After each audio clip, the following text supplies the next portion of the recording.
Sarah's friend. You come to enlist at long last? Start earning your stripes with the Vanguard?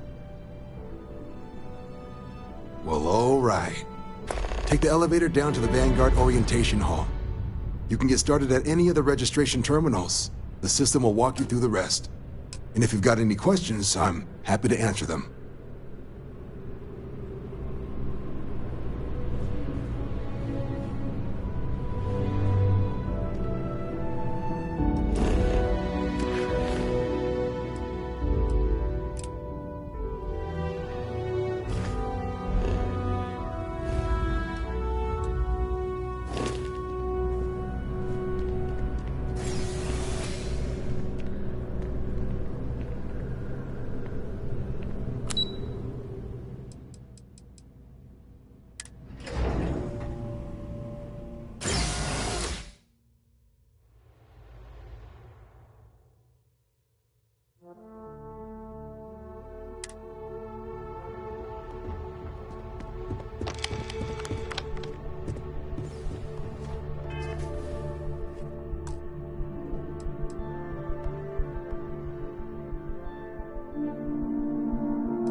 Registration exempt.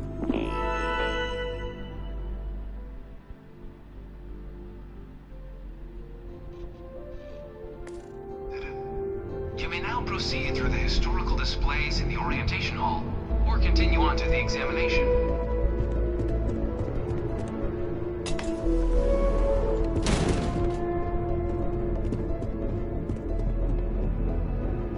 In 2150, humanity learned the Earth's magnetosphere would collapse sometime in the next half-century, eliminating all life on the planet. Decisive action was required, but the secure transport of an entire civilization would demand a new kind of cooperation, a new kind of courage, and a new kind of union. Thus, in 2159, the United Colonies were formed to make that journey possible. Just 1 year later, the Galileo, the first of many colony ships, touched down here on Jemison, beginning a new era of human history, the age of the United Colonies. The exodus from Earth meant more than just the beginnings of the United Colonies. But still, a tremendous undertaking.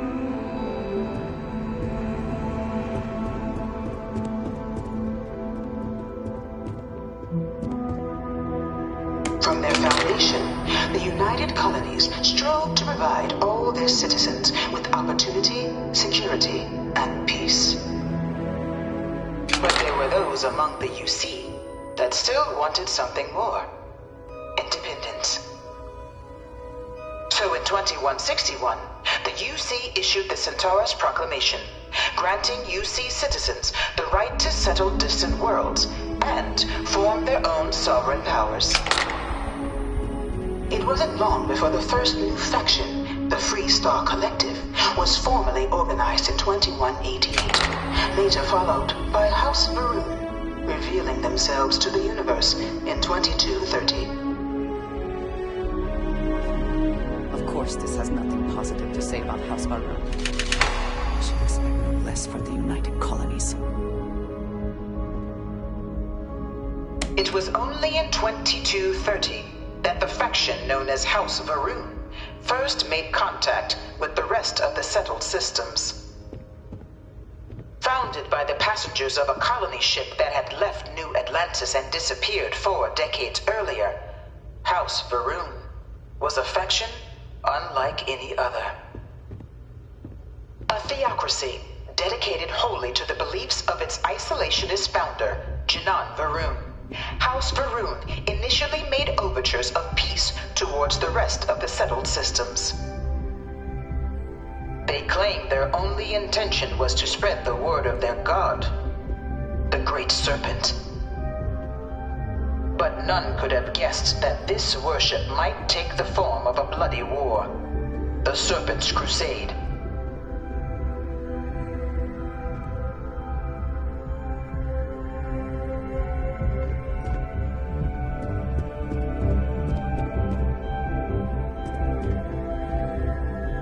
The Freestar Collective was initially founded in 2188, when the citizens of Aquila banded together with the pleasure city of Neon in mutual defense. But in 2194, after the deployment of a UC medical star station in orbit around their world, the citizens of Narion also requested to join the collective. The resulting rise in tensions between the Freestar Collective and UC culminated in the settled system's first intergalactic conflict, the Narion War. Despite a decisive victory by the UC, the colonies permitted the citizens of Narion to join the collective, forming the basis for the fiercely independent union that persists to this day.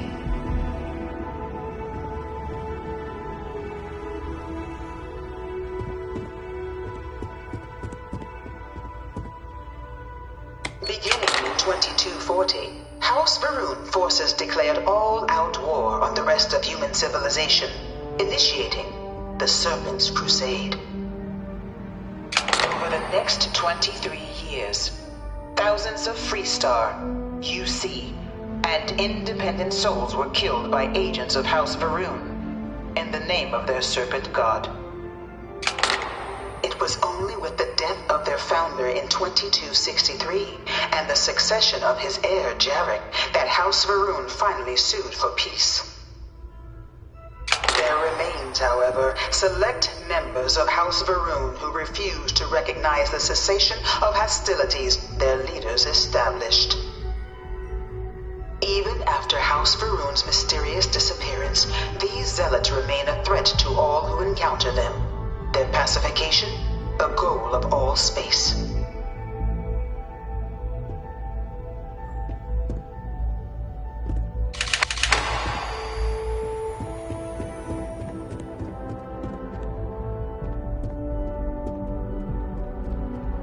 Of the many conflicts between the galaxy's factions, none was more brutal than the recent colony war between the UC and the Freestar Collective.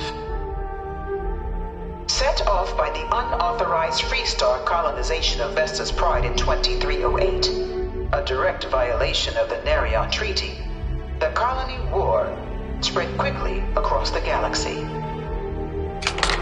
Both sides deployed every tool at their disposal. Armadas of warships, mechanized combat platforms, or mechs, even bioengineered alien creatures, the infamous UC xeno-weapons. It was only in 2311 at the Battle of Cheyenne that the scales finally tipped, the Freestar Collective, utilizing their civilian fleet as a human shield, successfully crippled the superior United Colonies Navy. After their shocking victory against the galaxy's greatest navy, the Freestar Collective offered terms of peace, which the colonies, out of an interest in staving off any further human costs, accepted. The galaxy has been rebuilding ever since. I suspect many in the Freestar Collective would take issue with the way the colony war is represented here.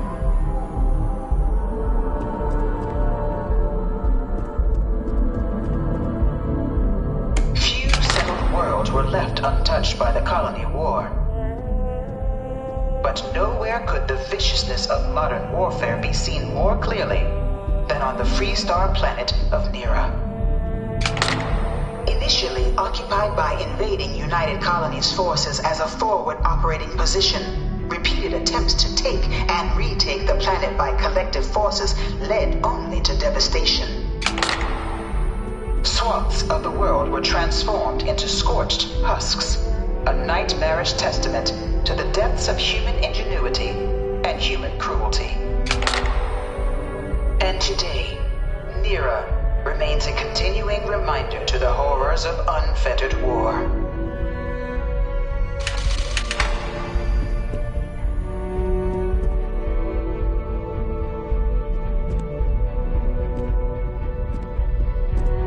I really hope this is just a phase. No one knows how they move between planets. I wonder if they can grav jump or something. You know it was some UC general that condemned Londinian? Gave it over to these things. One of these murals said he was executed after the war. Might have gotten off too lightly.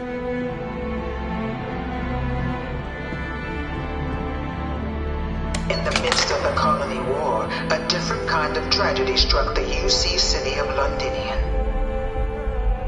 A newly constructed but critical supply center for the United Colonies' war effort, Londinian found itself overrun by one of the galaxy's most mysterious predators, the Terramorph. A rare but pervasive threat to all human-settled worlds, Terramorphs swept over the city, seemingly out of nowhere, on a scale never before seen in recorded history. Valiant efforts by the UC military slowed the onslaught, but the creatures proved unstoppable. Ultimately, the decision was made to destroy the Londinian spaceport, sealing off the city, the outbreak, and its citizenry from the galaxy at large. The tragedy of Londinian is mourned by the UC to this day.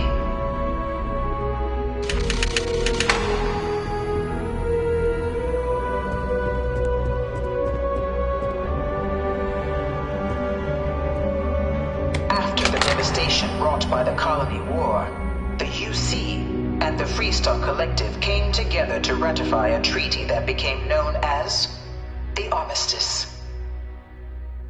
Both sides agreed to a vast reduction in standing forces, and that xeno-weapons and mech warfare would be outlawed. All related research was sealed away, accessible only in cases of dire emergency. But the Collective had another demand, that the active commanders of the UC military stand trial for their actions. The United Colonies, in the interest of peace and galactic security, agreed. In 2311, 3 United Colonies senior officers were found guilty. Commander Henry Durant, General Indira Rastogi, and Fleet Admiral Francois Sanon, known better as Ve Victus. All were sentenced to death for their actions, bringing the colony war to a close and returning peace to the galaxy at long last. After everything, it is almost impossible to believe that the armistice happened. But I admit I am glad it did. The settled systems have benefited.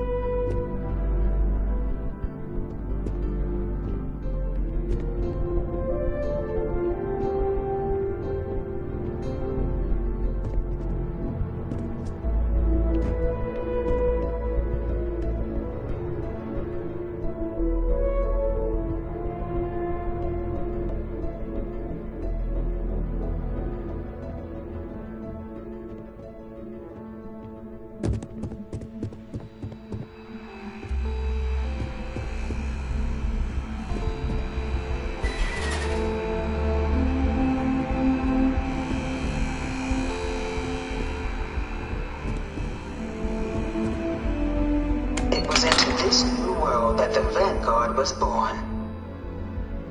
An official branch of the UC Navy, the Vanguard is the United Colonies Volunteer Fleet, serving a myriad of security, logistical, and reconnaissance roles.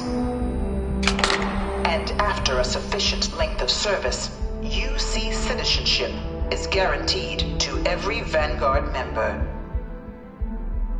open to all captains, regardless of origin. The Vanguard is leading the charge to protect and support the citizens of the United Colonies, wherever in the galaxy they may be.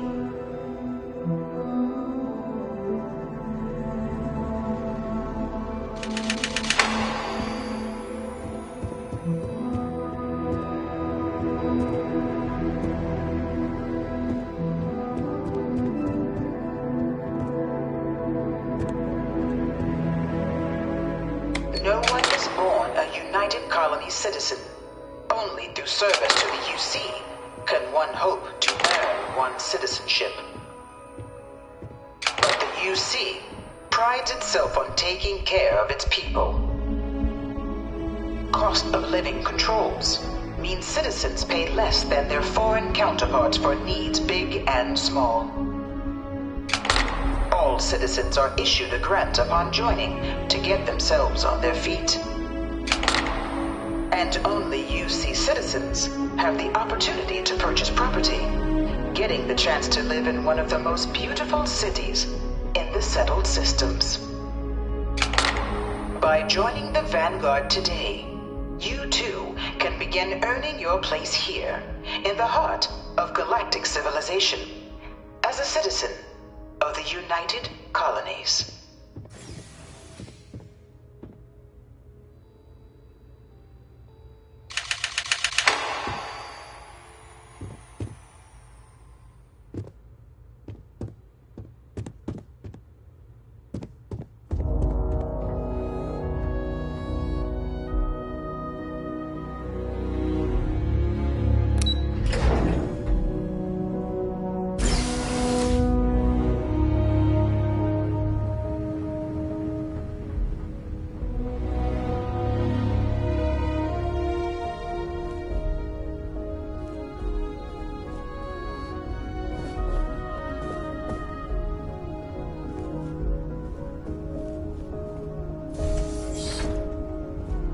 Welcome, applicant, to the piloting simulation chamber. Please enter the designated simulation pod to engage. You could not pay me enough to get in one of those things.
The enemies cheat. There's no other explanation.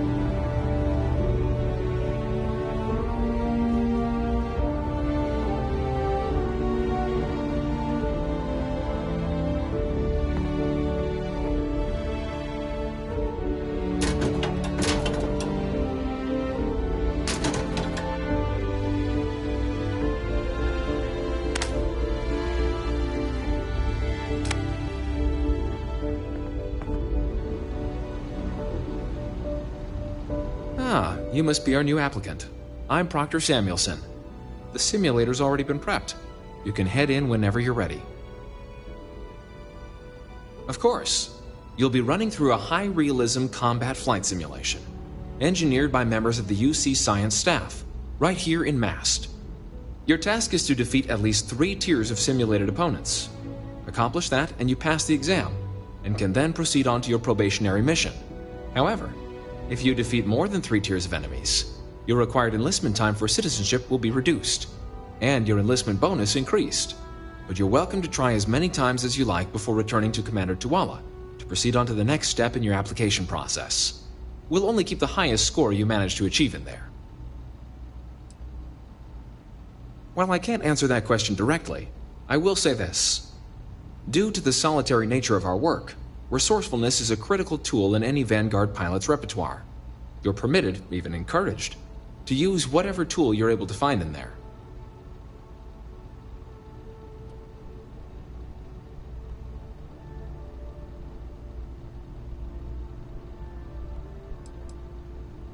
Vanguard assignments can often include both space and ground combat. It'd be bad for both you and the United Colonies to not ensure you're adept in both capacities before sending you out on your first real assignment. The simulator is designed to be a near-perfect replica of a Class B Deimos hoplite, the United Colony's standard destroyer model. It's been tuned to provide a challenging but fair fight against the enemy squadrons you'll encounter inside. Just head in whenever you're ready.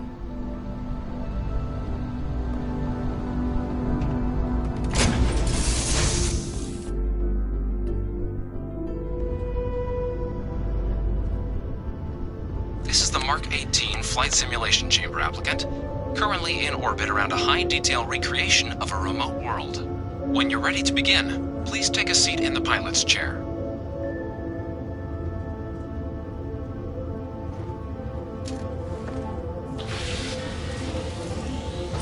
Your exam is simple. Defeat as many tiers of opponents as you can before your ship is disabled. You must defeat at least 3 tiers of opponents to pass the exam. Good hunting, applicant.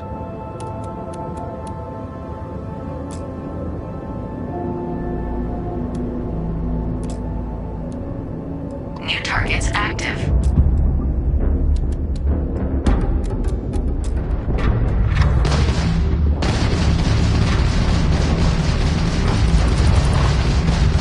Target defeated.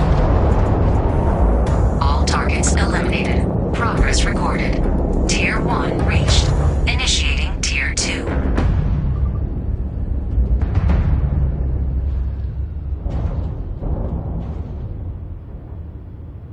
New targets active.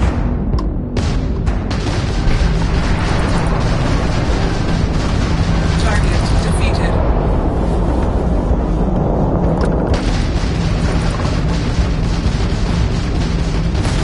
Target defeated. All targets eliminated. Progress recorded. Tier 2 reached. Initiating Tier 3.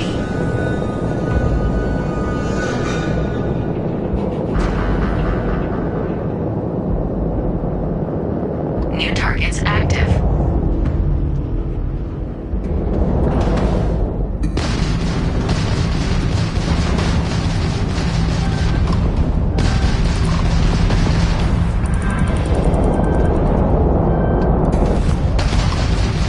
Target defeated.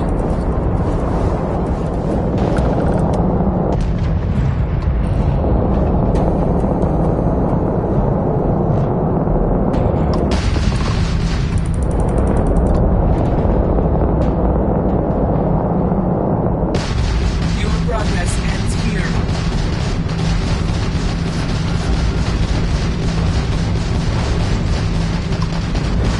Target defeated. All targets eliminated. Progress recorded. Tier 3 reached. Congratulations, applicant. You've defeated sufficient opponents to pass the exam. You may now exit the simulator through the hatch to record your current score, or stay and try your hand at the remaining tiers.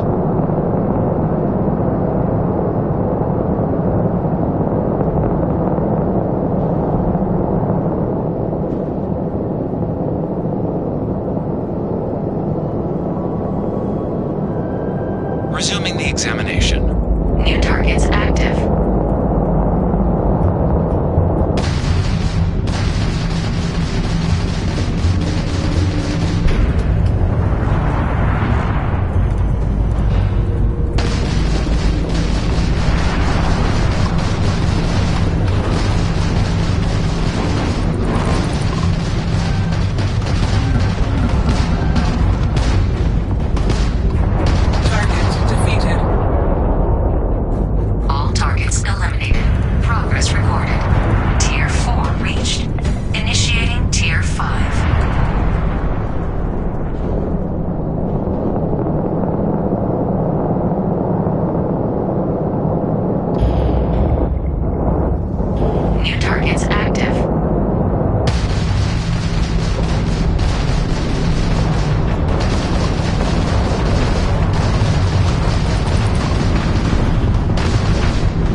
New targets active.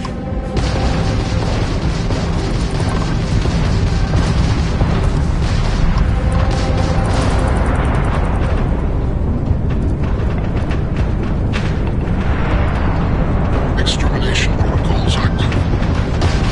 Target defeated. You'll have to try harder than that.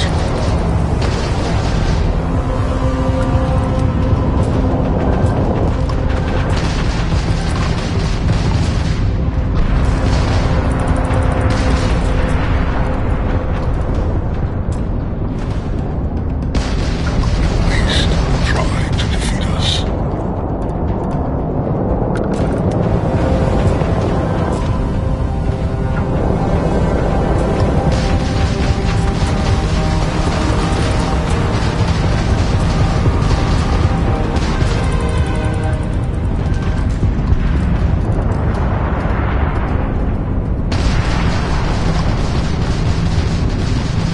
Target defeated. Halting simulation. You have passed, applicant. You may proceed to the exit hatch to log your results, or restart the exam from the simulation's control terminal.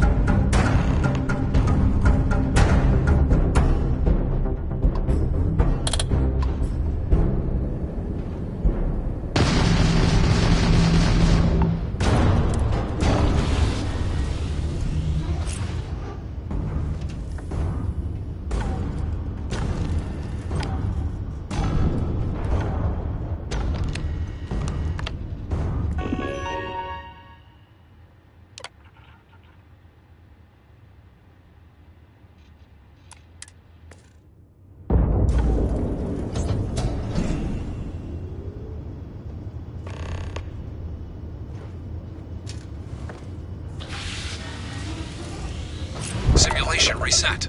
Prepare for your first opponent.